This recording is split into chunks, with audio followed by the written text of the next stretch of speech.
સર્વને મારા જય શ્રી કૃષ્ણ. સોમવારને બધાના મારા હર હર મહાદેવ. આજે આપણે શિવપુરાણનો રુદ્ર સંહિતાનું સૃષ્ટિખંડ વાંચીશું. તો વિડીયોને અંત સુધી જરૂરથી સાંભળજો. અને જો ચેનલમાં નવા હોય અને ચેનલને સબસ્ક્રાઈબ ના કરી હોય તો જલ્દીથી કરી લેજો. વિડીયો પસંદ આવે તો વિડીયોને લાઈક અને શેર કરજો. કોમેન્ટમાં હર હર મહાદેવ જરૂરથી લખજો. રુદ્ર સંહિતા સૃષ્ટિખંડ.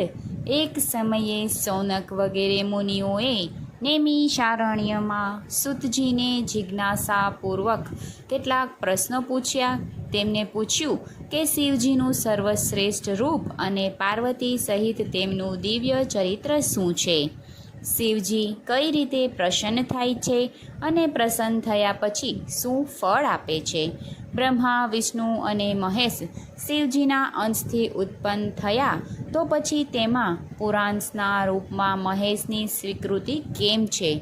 સૂતજીએ મુનિઓને કહ્યું કે એકવાર નારદજીએ બ્રહ્માજીને આ જ પ્રમાણેના પ્રશ્નો પૂછ્યા હતા. નારદજીએ પૂછ્યું હતું કે શિવત્વનું પૂર્ણ રૂપ શું છે? ત્યારે બ્રહ્માજીએ નારદજીને વિગતવાર વિસ્તરણનું વર્ણન શિવત્વનું વર્ણન કર્યું અને સૃષ્ટિની ઈચ્છા, ઉત્પત્તિ અને સ્વરૂપ પર પ્રકાશ પાડ્યો. બ્રહ્માજીએ કહ્યું કે પ્રારંભિક પ્રલયકાળમાં જ્યારે સ્થાવર જંગમનો વિનાશકાળ આવ્યો હતો અને સૂર્ય, ગ્રહ, તારા બધું જ નષ્ટ થઈ ગયું હતું અને ચોતરફ અંધકાર ફેલાયો હતો, ત્યારે એક સદબ્રહ્મા જ બાકી રહી ગયા હતા. તે સદબ્રહ્મા જે યોગીઓ દ્વારા ધ્યાન ગમ્ય છે, મન, વાણી અને ઇન્દ્રિયોના જ્ઞાનથી ઉપર છે, નામરૂપ વર્ણરહિત છે, સત અને અસતથી પર છે. તે સત્ય જ્ઞાન અનંત સ્વરૂપને ભક્ત અને જ્ઞાની ઈશ્વર કહે છે. આ પરમેશ્વર સ્વરૂપ શિવ જ પોતાની અનશ્વર શક્તિ ઉત્પન્ન કરે છે. એનું નામ પ્રકૃતિ, ત્રિગુણમય માયા અને નિર્વિકાર બુદ્ધિના રૂપમાં તેને ગણવામાં આવે છે. પ્રકૃતિ શક્તિરૂપા, અલંકા, ત્રિદેવ, જન્મી, નિત્ય તથા મૂળ પ્રકૃતિ કહેવાય છે. પ્રકૃતિની અલિંકા રૂપમાં 8 ભુજા અને વિચિત્ર મુખ છે. માયાના સંયોગથી તે અન્ય અનેક સ્વરૂપોમાં જોવા મળે છે. પરબ્રહ્મા શિવ મસ્તક પર ગંગા અને લલાટ પર ચંદ્રમા ધારણ કરે છે. તેમના 3 નેત્ર છે, 5 મુખ છે અને 10 ભુજાઓ છે. તે કાળ સ્વરૂપે ભગવાન છે અને ત્રિશૂલધારી છે. તેને જ કાશીના રૂપમાં પોતાના શિવ ક્ષેત્રને સ્થાપિત કર્યું છે. આ શિવ ક્ષેત્ર શિવ અને પાર્વતીથી રહિત ક્યારેય હોતું નથી, એટલા માટે આ અવિમુક્ત ક્ષેત્ર કહેવાય છે. સૃષ્ટિની ઉત્પત્તિના વિષયમાં બ્રહ્માજીએ નારદજીને કહ્યું કે સૃષ્ટિની ઈચ્છા થવાથી જ શિવજીએ તેના ભાર પોતે લીધો. સૃષ્ટિની ઈચ્છા બળવોત્ર થવાથી તેમના ડાબા હાથના ડાબા ભાગના 10માંથીને એક પુરુષનો આવિર્ભાવ થયો. તેમનું નામ શિવજીએ વિષ્ણુ રાખ્યું અને પરમ કાર્ય કરવા માટે ગહન તપ કરવાનો આદેશ કર્યો. વિષ્ણુ ઘણા સમય સુધી તપ કર્યું ત્યારે શિવજીની કૃપાથી વિષ્ણુના શરીરમાંથી અનેક જલધારા નીકળી અને તેના પર મોહિત થઈ વિષ્ણુજી સૂઈ ગયા. આ જ કારણે નાર એટલે કે પાણી પર સૂવાના કારણે તેમનું નામ નારાયણ પડ્યું. એ સમયે વિષ્ણુજી જ બધા જ તત્વોનો જન્મ અને વિસ્તાર થયો. સૌથી પહેલાં પ્રકૃતિથી મહત્ત્વ, એનાથી પછી 3 ગુણ, 3 ગુણોથી અલંકાર, અહંકારથી 5 તન્માત્રાઓ, શબ્દ, રૂપ, રસ અને ગંધ, અને તેમાંથી પંચભુજ પૃથ્વી, જળ, આકાશ, પ્રકાશ, વાયુ પ્રગટ થયા. તે પછી 5 જ્ઞાનેન્દ્રિયો, નેત્ર, નાભી, નાક, જીભ અને ત્વચા તથા 5 કર્મેન્દ્રિયો, વાણી, પગ, હાથ, ગુદા અને ઉપસ્થ ઉત્પન્ન થયા. આ પ્રમાણે શિવજીની ઈચ્છાથી જ 24 પ્રકારના સાર્ત્વ રૂપ પ્રગટ થયા અને બધા એકઠા થઈ બ્રહ્મારૂપ પાણીમાં સૂઈ ગયા. ભગવાન નારાયણના સૂઈ જવાથી શિવજીની ઈચ્છાથી તેમની નાભીથી એક કમળ ઉત્પન્ન થયું અને પછી તે કમળથી શિવમુખે મને બ્રહ્મા ઉત્પન્ન કર્યા. મને એ સમય કંઈ ખબર ન હતી. કેટલીક પળ પછી તે મારા કર્તાને શોધવા પ્રયાસ કર્યો, પરંતુ હું તેને મૂળ શોધી ન શક્યો. ત્યારે એ નાળથી મને ઉપર જવા માટે એક આકાશવાણી સંભળાઈ, અને 12 વર્ષ સુધી કઠણ તપ કર્યા પછી વિષ્ણુના દર્શન થયા. હું તેને ઓળખી ન શક્યો અને તેમની ઓળખાણ પૂછી. જ્યારે વિષ્ણુએ પોતાના સર્વજ્ઞ અને મારા પિતા હોવાના કહ્યા ત્યારે તેમને તિરસ્કાર કર્યો અને ખરાબ શબ્દો કીધા. અમારી વચ્ચે વિવાદ છેડાઈ ગયો અને વિવાદે સંઘર્ષનું સ્વરૂપ લીધું. અચાનક અમારી વચ્ચે સ્તંભરૂપમાં લિંગ પ્રગટ થયું અને યુદ્ધ બંધ કરી તેને પરિચય આપવાની વિનંતી કરી. શિવજીએ પોતાનો પરિચય આપ્યો. તે જ સમયે મને ઓમનો ગંભીર ધ્વનિ સંભળાયો તથા શિવલિંગને વિષ્ણુજીએ વિશિષ્ટ રૂપમાં જોયું. તેના ડાબા ભાગમાં આકાર, જમણા ભાગમાં હાકાર અને જમણા મધ્ય ભાગમાં નકારનો જોયા. સત્ય, આનંદ અને અમૃત સ્વરૂપ પરબ્રહ્મા જ ઓમકારમાં દેખાઈ રહ્યો હતો. ત્યારે અમે એ વિષયમાં વિચાર કરી રહ્યા હતા ત્યારે એક મહાત્મા ત્યાં આવ્યા. તેમને કહ્યું કે ઓમ શિવજીનું બ્રહ્મા સ્વરૂપ જ છે. તેને કહ્યું કે તે અગોચર છે. ઓમના ઉ મર્વ બ્રહ્મા, વિષ્ણુ અને મહેશનું પ્રતીક છે અને આ ત્રણેય રૂપે સૃષ્ટિ, મોહન તથા અનુગ્રહ કાર્યોના પ્રતીક છે. આકાર બીજ છે, હકાર કારણરૂપ યોનિ છે તથા નકાર બીજી છે. આ પ્રમાણે મહેશ્વરની ઈચ્છાથી બીજી બીજ યોનિમાં પડી ત્યારે ચારે દિશાઓમાં વિકસિત થવા લાગ્યા. તેનાથી એક સુવર્ણમય અંક ઉત્પન્ન થયો અને વર્ષો સુધી પાણીમાં સ્થિર રહ્યો. તેના 2 ભાગ થઈ ગયા. ઉપરના ભાગથી સ્વર્ગલોક અને નીચેના ભાગથી પૃથ્વીલોક થયો. આ અખંડથી જ શિવજીનો ચતુર્ભાવ અવિભાજ થયો. અહીં શિવજીની ત્રિરૂપધારી બ્રહ્મા, વિષ્ણુ અને મહેશના રૂપમાં પ્રભુ છે. આ બંને જ મહાદેવની વેદ મંત્રોની સ્તુતિ કરી અને શિવજી દ્વારા 10 ભુજ રૂપ પરમ ક્રાંતિમાન પંચમુખ રૂપમાં અમારી સાથે પ્રગટ થતા જોઈ અમને સંતોષ થયો. શિવજીથી જ 47 અક્ષરવાળા ગાયત્રી મંત્ર, 8 માત્રાઓવાળો શિવ મંત્ર, મૃત્યુંજય, ચિંતામણી મંત્ર તથા દક્ષિણ મૂર્તિ મંત્ર ઉત્પન્ન થયા અને એ આ 5 મંત્રોને ગ્રહણ કરી શિવજીની સ્તુતિ શરૂ કરી. આ સમયે ભગવાન શંકર પ્રસન્ન થઈ વિષ્ણુને પૂછ્યું, તમે કૃપા કરીને કહો કે તમે કયા રૂપમાં પ્રસન્ન થાઓ છો, શું ફળ આપો છો અને તમારું દિવ્ય રૂપ શું છે? આ જિજ્ઞાસાને શાંત કરવા માટે એક આખું વ્રત જાણવા જરૂરી છે. એક સમયે હિમાલયની સુંદર કદંબરાઓમાં નારદજીએ ખૂબ લાંબુ તપ કર્યું અને અહમ બ્રહ્માસ્તની ભાવનાથી સમાધિવશ થઈ અને બ્રહ્મા વિધાનને અપનાવ્યું. નારદજીના ઘોર તપથી ઇન્દ્ર વિચલિત થઈ ગયા અને કામદેવ પાસે પોતાની મનોકામના પૂરી કરવા માટે મદદ માંગી. ઇન્દ્રને એ ભય હતો કે તપ સફળ થવાથી નારદ ક્યાંય ઇન્દ્રપ્રદની માંગણી ન કરે. કામદેવે ઇન્દ્રની વાત માની અને નારદજીના તપનો ભંગ કરવાનો વિચાર કર્યો. કામદેવ નારદજીની તપસ્યા ક્ષેત્રમાં ગયા અને ત્યાં જઈ અને પોતાની બધી જ કામપૂર્ણ અસરોનો ખૂબ જ પ્રસાર કર્યો, પરંતુ નારદજીમાં લેશ માત્ર વિકાર ઉત્પન્ન થયો નહીં. નારદજીએ તે જ જગ્યા પર તપસ્યા કરી રહ્યા હતા જ્યાં શિવજીએ કામદેવને ભસ્મ કર્યા અને તે આખા વિસ્તારને કામના પ્રભાવથી અસરહીન કરી દીધો હતો. જ્યારે ઇન્દ્રને કામદેવની નિષ્ફળતાના સમાચાર મળ્યા તો તે પોતે જ આવી અને નારદજીમાં અભિમાન ઉત્પન્ન કર્યું અને તે પોતે કામજીત માનવા લાગ્યા. તેમના મનમાં એટલો મોહ ઉત્પન્ન થયો કે તે શિવજીની પાસે આવી પોતાના કામ વિજયની કથા સંભળાવવા લાગ્યા. શિવજીએ નારદજીને સલાહ આપી, પરંતુ નારદજી માન્યા નહીં અને તેમને કામ વિજયની કથા સંભળાવી. તે ઉપરાંત વિષ્ણુ લોકમાં પણ તે જાણે એ વાત બતાવી. આ રીતે નારદજીના મનમાં પોતાનામાં કામ વિજયની થવાનો અહંકાર પૂર્ણ રૂપથી ભરાઈ ગયો. વિષ્ણુએ નારદજીનું યોગ્ય સ્વાગત કર્યું અને જ્યાં તેને જ્ઞાન વૈરાગ્યની પ્રશંસા કરી ત્યાં જ નારદજીએ આ આચરણ માટે શિવજીની મનોમન સ્તુતિ પણ કરી. નારદજીનો મોહ અને અહંકાર એટલો બધો વધી ગયો હતો કે તેનો નાશ થવો ખૂબ જ જરૂરી હતો. છેવટે શિવજીની ઈચ્છાથી વિષ્ણુએ નારદના મોહ અને અહંકારના નાશ માટે એક યોજના બનાવી. વિષ્ણુએ નારદના માર્ગમાં એક સુંદર નગર બનાવ્યું. નારદજી ચાલતા ચાલતા આ દિવ્ય નગર પાસે આવી પહોંચ્યા તો તેમને ખબર પડી કે આ નગરનો રાજા શીલનિધિ પોતાની પુત્રીનો સ્વયંવર રચે છે.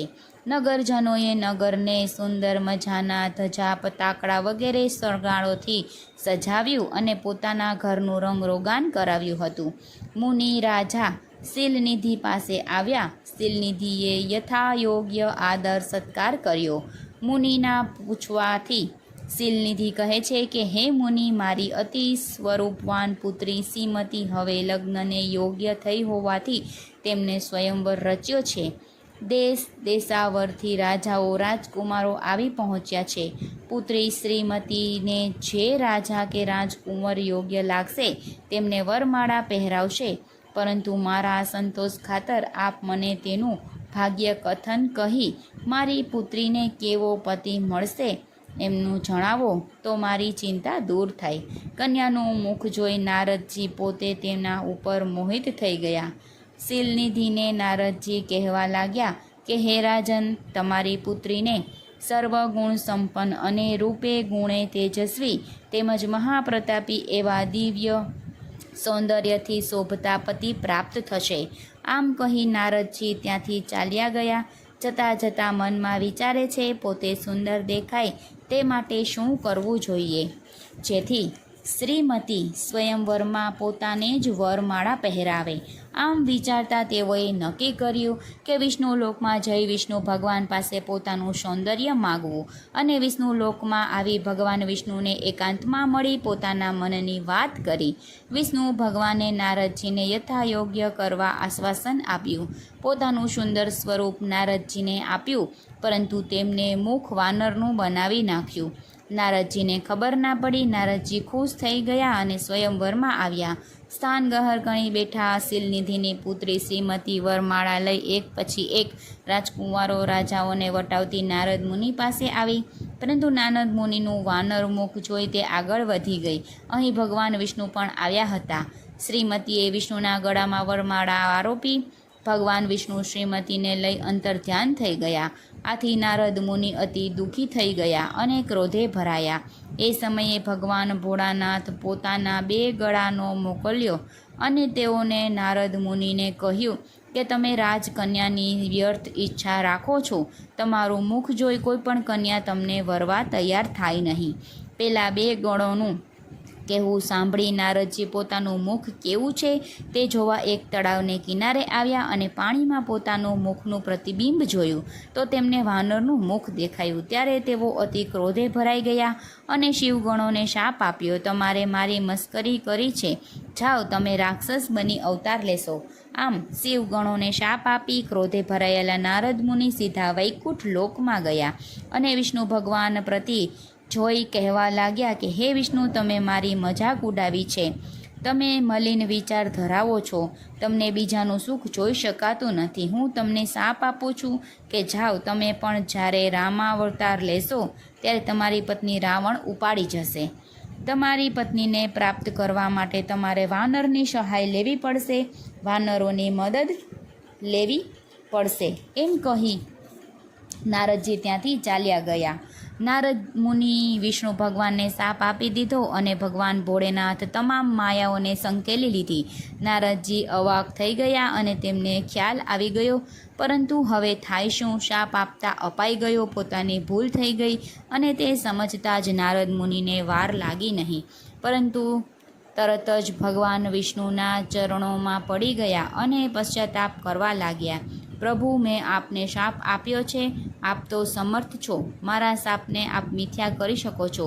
નારદજી, તમે તો મારા પરમ ભક્ત છો, તમે ક્ષણિત મોહવશ ભગવાન સદા શિવનું કહેવાનું ના માન્યા અને પરિણામ આમ આવ્યું. નારદજી શિવજી તો પરમ ભક્ત છે, તો તમે તમારે શાપને મિથ્યા કરો. પરંતુ નારદજી શિવજી તો પરમ હિતકારી છે, પરબ્રહ્મા છે, તેઓ સ્વયં પરમાત્મા છે.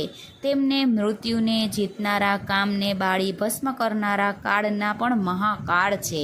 એટલે હવે તમારા વિદ્વેગનો ત્યાગ કરી પરમ હિતકારી એવા શિવજીની ભક્તિ કરો. ષડાક્ષર મંત્ર જાપ કરો, પૂજન કરો. આમ કરવાથી તમારું મન નિર્મળ થઈ જશે.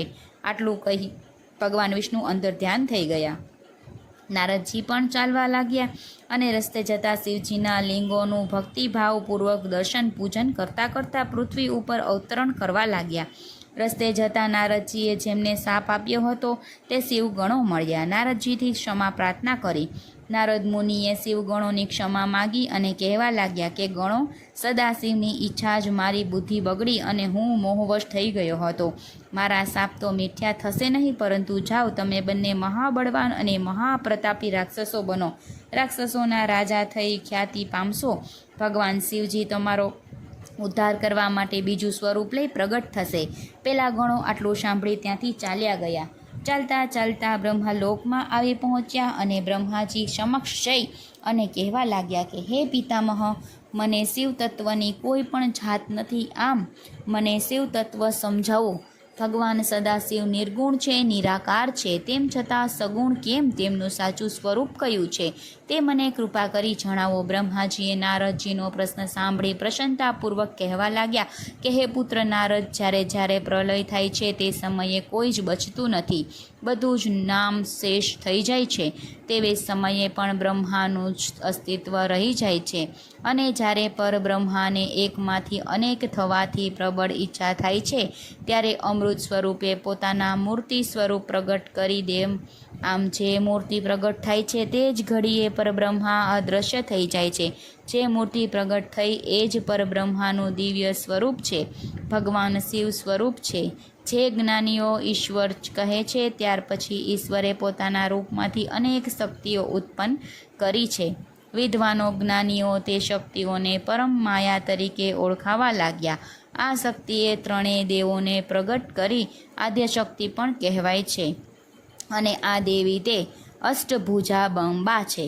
ભગવાન શંકરે આ શક્તિને સાથે રાખી કાશી ક્ષેત્રનું સર્જન કર્યું છે. અને આ ક્ષેત્ર મોહ આપનારા પરમધામ કહેવાયું. તેને આનંદવન પણ કહેવાય છે.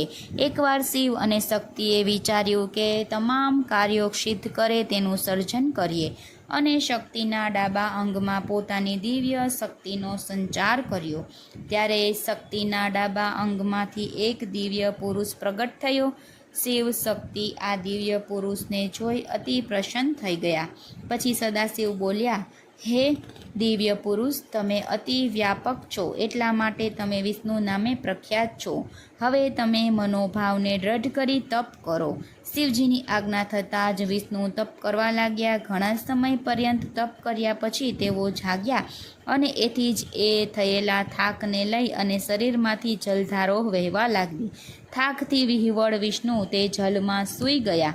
અને વિષ્ણુ ભગવાન જ્યારે જળમાં ગાઢ નિંદ્રા માણી રહ્યા હતા, તેવે સમયે ભગવાન ભોળાનાથની ઈચ્છાથી વિષ્ણુની નાભીમાંથી એક કમળ પ્રગટ થયું અને એ કમળમાંથી બ્રહ્માજી પ્રગટ થયા.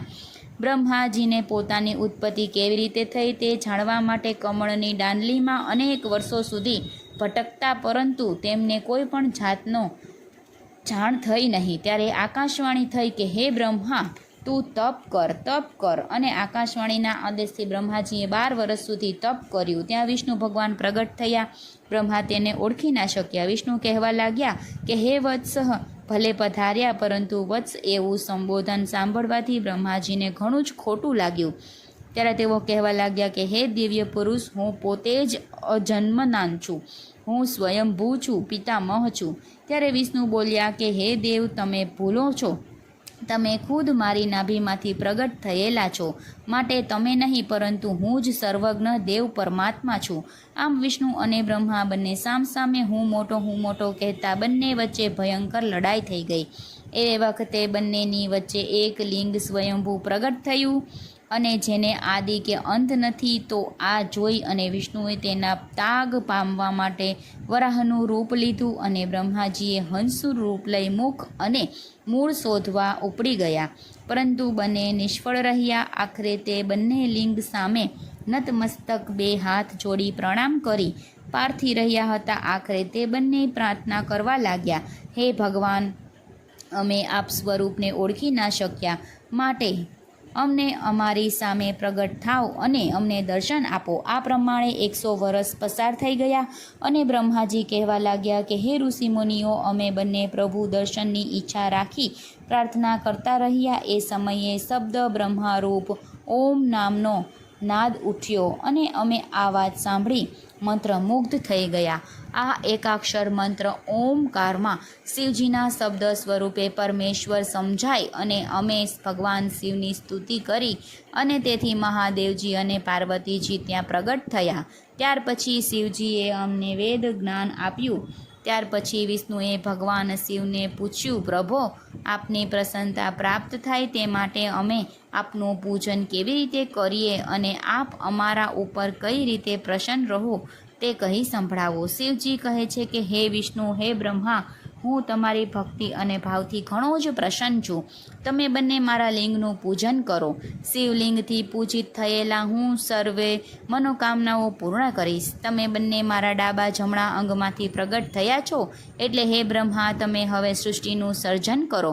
અને સૃષ્ટિનું સર્જન થયા પછી વિષ્ણુ તમે રક્ષણ ભક્ષણ અને ભરણ પોષણ કરો. એ સમયે મારા અંશરૂપ રુદ્ર પ્રગટ થશે અને તે વિસર્જન અર્થાત સંહારનું કાર્ય કરશે. વળી પ્રકૃતિ કે જે મારી અર્ધાંગિની છે તે પાર્વતી છે, તેમની એક સખી વાણી સ્વરૂપે સરસ્વતી તે બ્રહ્માને તથા લક્ષ્મી સ્વરૂપે વિષ્ણુને અને કાળી સ્વરૂપે તે રુદ્રને સેવન કરશે. તમે યાદ રાખો કે તમે ત્રણેય બ્રહ્મા વિષ્ણુ રુદ્ર એ મારા જ અંશ છો.